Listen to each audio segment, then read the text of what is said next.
Amados alunos da Escola Bíblica Dominical, vamos então à nossa primeira lição. Eu sou o pastor Joézer e estamos aqui transmitindo a você a série de lições do próximo trimestre, as lições que têm como título A Bíblia, Revelação Divina para uma Jornada Cristã Segura. A lição de número 1 tem como título Entendes o que lês? Embasamos a nossa lição. Nosso texto base está em Atos dos Apóstolos, capítulo 8, versículos de 5 a 8, e depois do versículo 26 até o 35. O nosso texto áureo está em Atos, capítulo 8, versículo 35, que nos diz: Então Filipe, abrindo a boca e começando nesta escritura, lhe anunciou Jesus.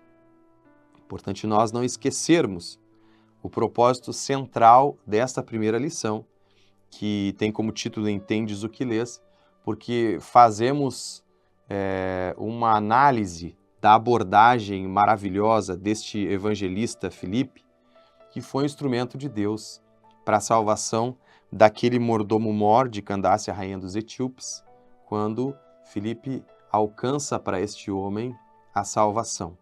Não podemos esquecer que Filipe estava vivendo um avivamento em Samaria.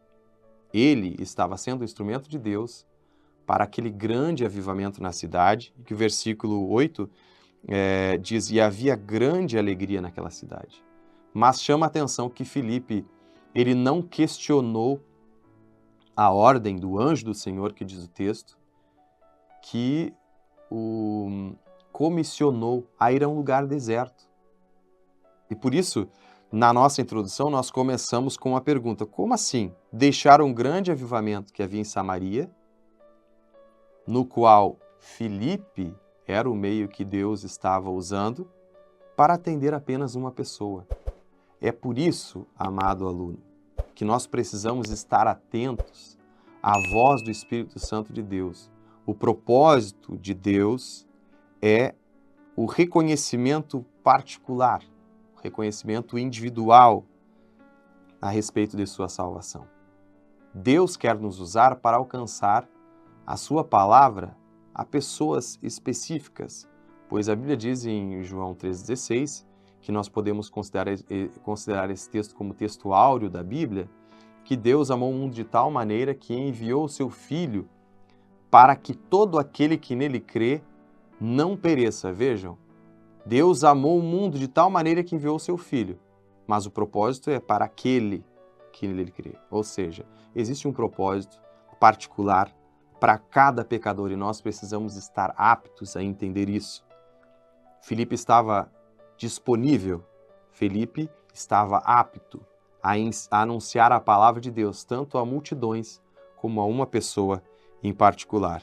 E nós observamos isso no nosso texto áureo, começando nessa escritura. A escritura que Eunuco estava lendo, que está no nosso texto base, depois o aluno precisa ler todo, versículo por versículo, é Isaías 53, quando Isaías está profetizando a respeito de Cristo, está profetizando a respeito deste sacrifício maravilhoso e que ele estava em dúvida.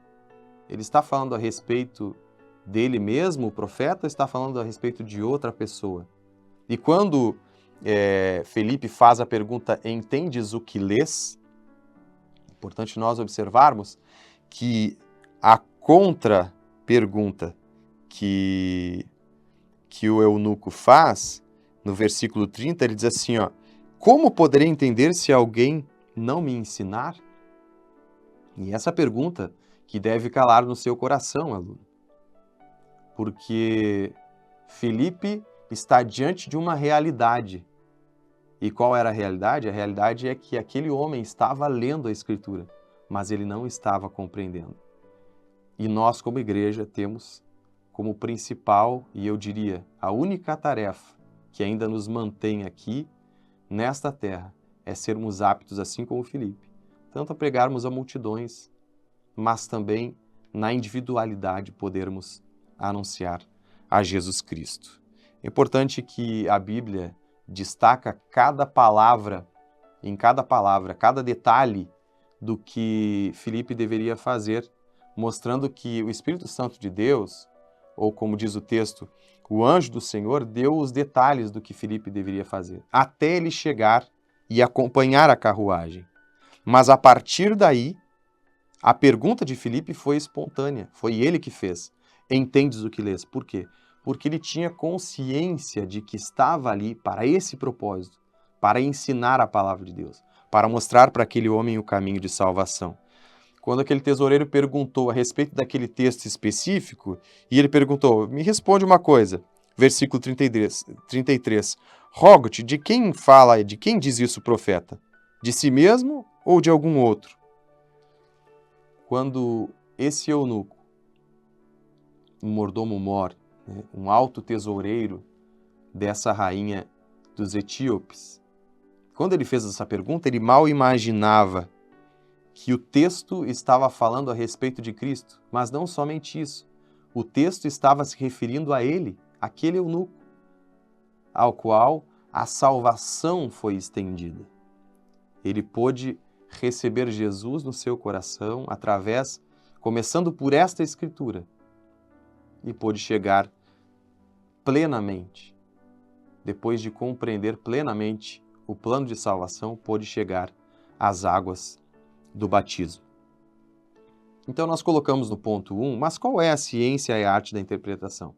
Nós precisamos entender que para interpretarmos a Bíblia existem regras, e as regras não são só questões técnicas nas quais nós precisamos nos embasar. Até porque a hermenêutica, ela não é só o estudo de princípios e métodos apenas de coisas humanas, mas ela se embasa também na abordagem que os profetas, os apóstolos e o próprio Cristo, que eles fizeram do texto bíblico. Então precisamos entender que a hermenêutica, ela nos apresenta ferramentas para realmente interpretarmos o texto bíblico, entendendo que a própria Bíblia, ela vai nos trazer a resposta para essa pergunta. Na nossa apresentação, nós fizemos a pergunta, como pode alguém estar perdido com um mapa em sua mão? É o que estava acontecendo com este eunuco, com este mordomo daquela rainha de Candace. Por quê? Porque ele estava com a Bíblia na sua mão, mas ele não sabia interpretar o que o texto estava dizendo. Na realidade, como já falamos, o texto estava se referindo ao plano de salvação que se estendia a ele também, motivo pelo qual Filipe foi enviado àquele lugar. E depois nós falamos no subponto, então, 1, sobre a exegese. A exegese bíblica, então, é a aplicação correta dos princípios. A hermenêutica apresenta as ferramentas e a execução, então, usando essas ferramentas, a execução da interpretação bíblica é a exegese. Por isso nós colocamos aqui a exegese e a interpretação bíblica, enquanto a hermenêutica trata das regras para que se chegue a essa interpretação. Ponto 2, querido aluno da Escola Bíblica Dominical. A compreensão da Bíblia, ou melhor dizendo, a falta de compreensão da Bíblia, a necessidade de compreender a Bíblia e o problema que é a falta de compreensão do texto sagrado. E alguém talvez perguntasse, será que realmente existe falta de compreensão hoje, com tantos acessos que existe à palavra de Deus, escrita em várias línguas, as redes sociais, enfim, formatos digitais que podemos ter acesso ao texto sagrado? Na realidade, nós precisamos partir do princípio bíblico, porque a narrativa que nós acabamos de ler, ela enfatiza a necessidade de uma explicação correta do texto bíblico. A Bíblia está nos mostrando isso. Isso é necessário nós explicarmos a palavra de Deus, certo? A palavra de Deus ainda nos diz em Romanos capítulo 10, texto muito conhecido, mas que é importante mencionarmos aqui, o versículo 14, diz assim, como, pois, invocarão aquele em quem não creram? E como crerão naquele de quem não ouviram? E como ouvirão se não há quem pregue? Então, a necessidade de alguém apto a transmitir uma palavra clara que faça com que essa pessoa chegue a crer em Deus e possa invocá-lo, sabendo que Ele é o Salvador da sua vida. Certo? Vamos em frente, então, observando no subponto 1, que Jesus explicou nos seus ensinos, especificamente na parábola do semeador, que fala exatamente da pregação do Evangelho, da nossa missão de transmitir a palavra de Deus, ele explica em Mateus capítulo 13, ele fala dessa parábola do versículo 13 até o versículo 9, e depois do versículo 18 ao 23, ele explica essa parábola aos seus discípulos que também não haviam compreendido. Ele explica que o primeiro problema na transmissão da palavra de Deus, na pregação do Evangelho, o problema em que a semente que vem de Deus, da palavra de Deus, não deu o seu fruto, é a falta de compreensão. E ele diz no versículo 19, capítulo 13 de Mateus, versículo 19, a todos os que ouvem a palavra do reino e não compreendem, vem o maligno e arrebata o que lhes foi semeado no coração. Este é o que foi semeado à beira do caminho. Vejam como é importante nós ensinarmos as pessoas. Apenas a leitura do texto bíblico não é o suficiente. Podemos observar que o próprio Jesus disse aos fariseus, aos doutores da lei, na época ele disse, examinais as escrituras porque vocês entendem que nela está a salvação. E ele disse, e são elas que de mim testificam, mas vocês não vêm a mim para ter vida. Quer dizer, eles tinham conhecimento, aliás, estudavam, eram doutores da lei, mas não podiam ver a Jesus no texto bíblico ou recusavam-se a buscar salvação em Cristo, que a própria Escritura os mostrava. Então é importante nós entendermos como nós precisamos estarmos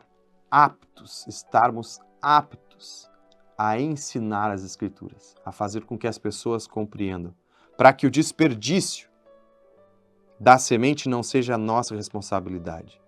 E eu coloquei no final do parágrafo, é indispensável e urgente que estejamos plenamente habilitados, assim como Filipe, na interpretação do texto bíblico, para que as pessoas, ao receber a semente do Evangelho, elas não entendam, para que não aconteça delas não entenderem e o maligno venha e tire a palavra que potencialmente estava ali para salvar aquela vida e essa pessoa vá acabar se perdendo ao invés de se converter, de se entregar a Jesus, certo?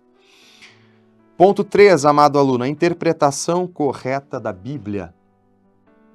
Nós aqui nos embasamos em alguns tópicos, naturalmente, que estão dentro dessa disciplina teológica chamada hermenêutica bíblica, mas nós procuramos resumi-los, certo? Tem muitos mais, e como já disse, o propósito aqui não é apresentar uma disciplina acadêmica, até porque as lições da Escola Bíblica Dominical, elas têm um intuito aplicativo, o aluno precisa aplicar para a sua vida espiritual hoje, então é importante nós não esquecermos isso. Mas sob o subponto 1 deste ponto 3, que fala da interpretação correta da Bíblia, nós temos a interpretação literal, olhar para o texto bíblico e procurar entendê-lo como suficiente. Aquilo que está escrito é o suficiente. E talvez, quando nós lemos um texto isolado, tenhamos dificuldade de compreendê-lo, e por isso a necessidade de nós analisarmos o texto dentro de todo o contexto bíblico. Quando Filipe se dirigiu àquele homem estava em um texto isolado da Bíblia. E ele fez uma pergunta também muito específica. Ele só perguntou a quem se referia aquele texto. Se o profeta estava falando de si mesmo ou de outro, mas havia, dentro do contexto daquela pergunta, todo o plano de salvação estendido àquele homem. E por isso, quando nós vamos interpretar a Bíblia, precisamos entender que o texto é suficiente. Todos os servos de Deus na Bíblia, quando nós observamos eles adentrando ao texto sagrado, eles interpretaram a Bíblia de forma literal, ou seja, eles procuraram manter o sentido original do texto. E por isso, com a integridade da semente é que vem o poder de Deus para a salvação. Por isso, todos eles foram revestidos de poder e de autoridade espirituais, porque eles consideraram o texto de forma literal. Eles creram naquilo que estava escrito como pleno poder. Não precisaram acrescentar nada. Eles falaram de texto com contexto e o final de toda essa explanação é o poder de Deus que nós podemos ver em suas vidas. Eles estavam aptos a interpretar o texto segundo a originalidade do texto, com figuras de linguagem, com alegorias, com profecias. E como escreveu o apóstolo Paulo na sua primeira carta aos Coríntios, capítulo 2, versículo 13, não em palavras ensinadas pela sabedoria humana, mas ensinadas pelo Espírito, conferindo coisas espirituais com espirituais. E a Bíblia diz que a palavra de Deus nunca foi produzida por opinião particular, por vontade particular, mas os homens santos de Deus falaram movidos pelo Espírito Santo de Deus. Isso está na segunda carta do apóstolo Pedro, capítulo 1, a partir do versículo 21, deixando claro que nenhum dos servos de Deus que escreveram as Sagradas Escrituras, eles colocaram sua opinião particular. Eles buscaram a sua opinião ou trazer a opinião particular. Mas eles transmitiram movidos pelo Espírito Santo de Deus e por isso nós precisamos ensinar, não com sabedoria humana, mas conferindo coisas espirituais com a sabedoria que vem, que é ensinada pelo Espírito Santo de Deus, certo? Com palavras ensinadas pela sabedoria do Espírito, como nós acabamos de ler neste versículo 13 do capítulo 2 da primeira carta aos Coríntios. O próprio Jesus, nós podemos observar aqui no subponto 1, também fez uma interpretação literal, demonstrando que cada detalhe da palavra de Deus é importantíssimo, certo?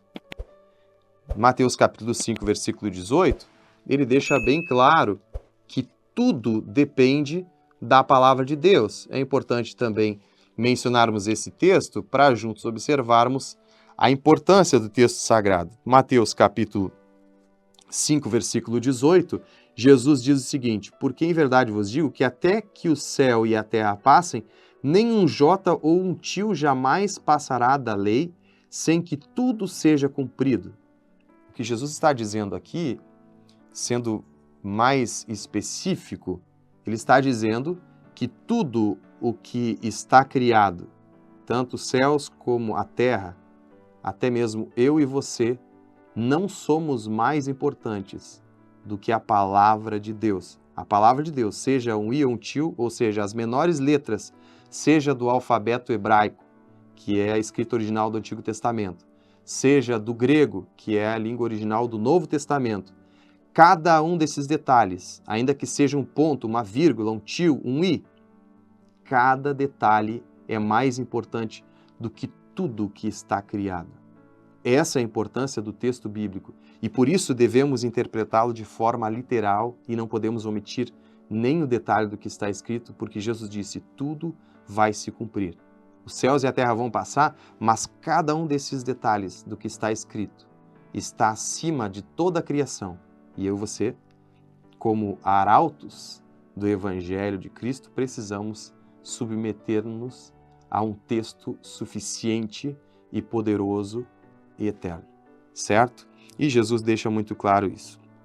Jesus não só pregou, mas ele viveu as Escrituras.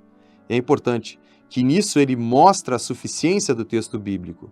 Também ele jamais tolerou o uso indevido do texto bíblico, ele valorizou as palavras da lei, dos profetas, dos salmos.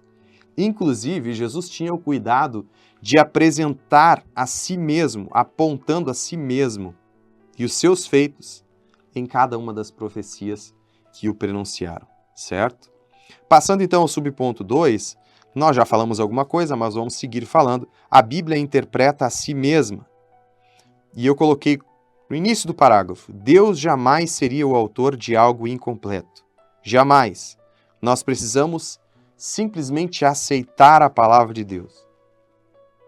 É importante que quando nós observamos que a Bíblia interpreta a si mesma, nós estamos falando que o texto sagrado está falando a respeito de si próprio, ou seja, a Escritura fala a respeito de Deus, a Escritura fala a respeito da própria Escritura, a palavra de Deus fala a respeito do Verbo de Deus, que é o próprio Cristo. Ou seja, tudo que está escrito não está escrito dizendo respeito a nós. Muitas vezes nós observamos uma interpretação errada do texto bíblico. As pessoas pegam o texto bíblico e fazem uma interpretação particular para si mesmo, para o seu benefício. Sendo que o que está escrito na palavra de Deus é para a glória, para a honra, para o poder do próprio Deus. E nós simplesmente precisamos aceitar o texto e nos submetermos a ele. Não é eu que vou tomar o texto e ajustá-lo à minha vida, mas eu preciso me ajustar ao texto das Sagradas Escrituras. E por isso, quando a palavra de Deus nos mostra que tem todas as respostas para as perguntas de dentro do próprio texto, observe que a pergunta do eunuco era a respeito de um texto específico. E a resposta de Filipe, aquele eunuco, aquele mordomo, foi de dentro da própria Escritura, começando naquele mesmo texto. O nosso textuário diz que ele anunciou a Jesus, aquele homem. Certo? Então, todas as respostas necessárias às questões bíblicas estão na própria Bíblia. Vejamos o que diz em Mateus capítulo 4, versículo 4, e também Lucas capítulo 4, versículo 4. Mas Mateus 4 e 4 diz assim, que Jesus, ele respondendo, disse, está escrito, nem só de pão viverá o homem, mas de toda a palavra que sai da boca de Deus. Essa resposta de Jesus ao nosso adversário, em situação específica, quando Satanás quis adiantar ou quis mudar algo no ministério de Jesus, Jesus deixa bem claro, a palavra de Deus é suficiente para mim. Nem só de pão viverá o homem, ou seja, nem só de suprir as suas necessidades físicas e pessoais, mas ele vai ser suprido plenamente apenas quando ele entender que a palavra de Deus é suficiente. É claro que o propósito do nosso adversário aqui com o ministério de Jesus era mudar os planos de Deus que havia para a vida de Jesus. Ele queria que Jesus comprovasse o que já estava comprovado no texto bíblico. Mas Jesus deixa claro, está escrito e é suficiente. Certo, amados? Vamos em frente, então, observando, e já falamos um pouco, mas vamos acrescentar alguma coisa. O subponto 13, então, do ponto 3, que fala sobre o contexto, como é importante nós sempre, quando vamos ministrar a palavra de Deus, quando vamos tomar o texto bíblico, nós precisamos observar o contexto.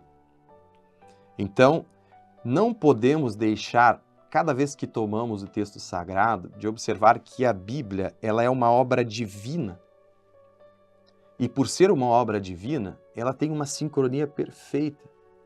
Quando nós observamos grandes compositores, seja de poemas, seja também na parte musical, nós observamos que eles procuram transmitir às pessoas uma mensagem através do seu poema, através da sua música, com uma sincronia que precisa trazer algum sentido. E é isso que eles procuram fazer. Os melhores compositores fazem isso. Agora, quanto mais em se tratando de uma composição divina, que é a palavra de Deus, há necessidade muito urgente, muito grande, importante nós observarmos. Quando analisamos o texto sagrado, não podemos tomar um texto isolado, mas lembrar que todo o contexto traz uma sincronia de tal forma como se Filipe fosse construindo para aquele homem a imagem de Jesus, ou como se ele fosse construindo esse Jesus no coração daquele homem, transmitindo em cada texto, em cada profecia, que Jesus efetivamente estava ali para salvá-lo. Como é importante nós tomarmos o texto sagrado levando em consideração isso. Também lembramos aqui que quando Jesus ele está falando, mesmo quando ele está falando em parábolas, em Mateus capítulo 13, versículos 34 e 35, olha só que interessante o que diz ali. Diz assim, tudo isso disse Jesus por parábolas à multidão, e nada lhes falava sem parábolas, para que se cumprisse o que fora dito pela profecia, que disse: abrirei em parábolas a minha boca e publicarei coisas ocultas desde a fundação do mundo. Veja que Jesus, mesmo falando por parábolas, nós não vamos entrar aqui no mérito, né? Havia um propósito de Deus de anunciar por parábolas, mas mesmo falando por parábolas, a Bíblia diz que Jesus estava falando de coisas ocultas, o plano eterno da salvação que foi estabelecido desde a fundação do mundo. Então é importante cada detalhe que extraímos do texto.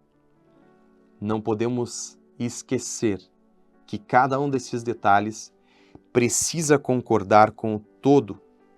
Se nós não tomarmos a Escritura com todo o seu contexto, então nós não teremos nada além do que opinião pessoal. E a sua opinião pessoal, a minha opinião pessoal, não tem poder nenhum para a salvação.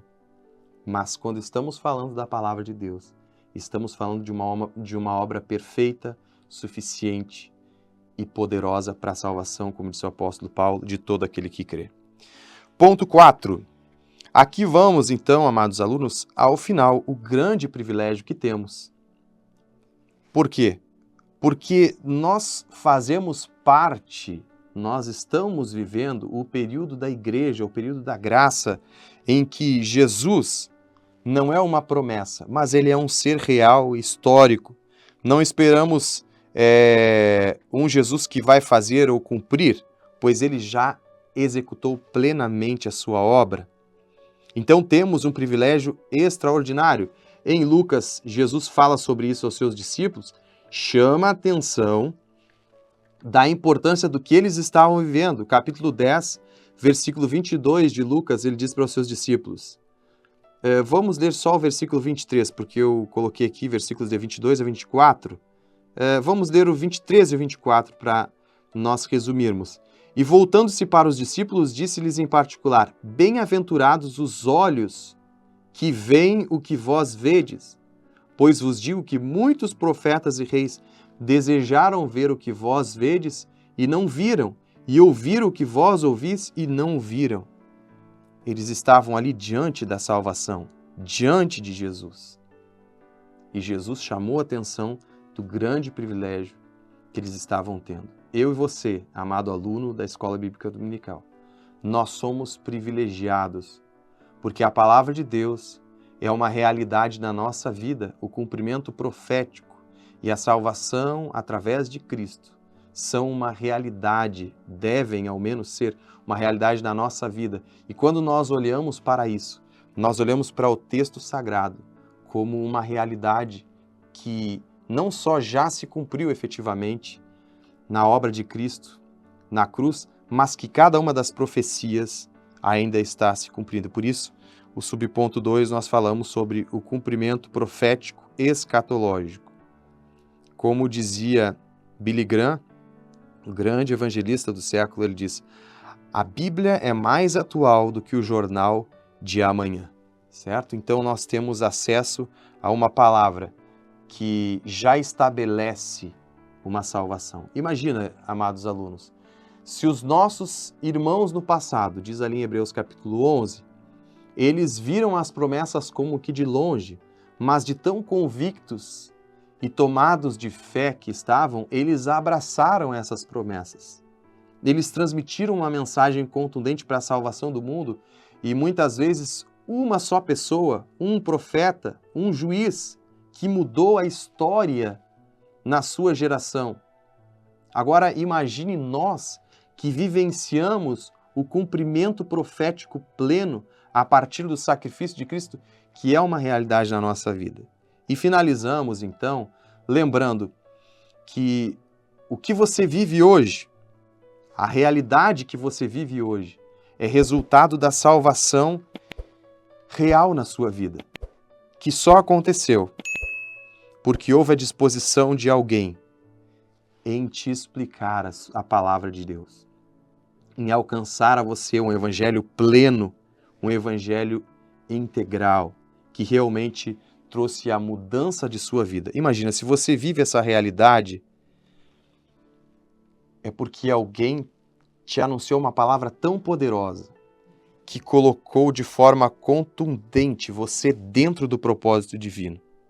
E se você ainda tem, e eu concluo dizendo ainda, se você ainda tem vivo esse sentimento que mudou a sua história, você deve estar apto a transmitir da mesma maneira, assim como Filipe, aquele mordomo, a salvação através de Cristo Jesus.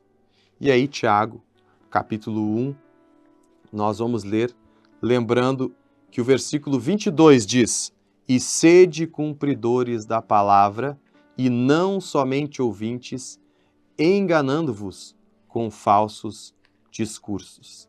Certo? Mas o versículo 21 diz ainda: "Por isso, rejeitando toda imundícia e superfluidade de malícia, por isso, rejeitando toda imundícia e superfluidade de malícia, recebei com mansidão a palavra em vós enxertada, a qual pode salvar as vossas almas." Que Deus os abençoe, em nome de Jesus.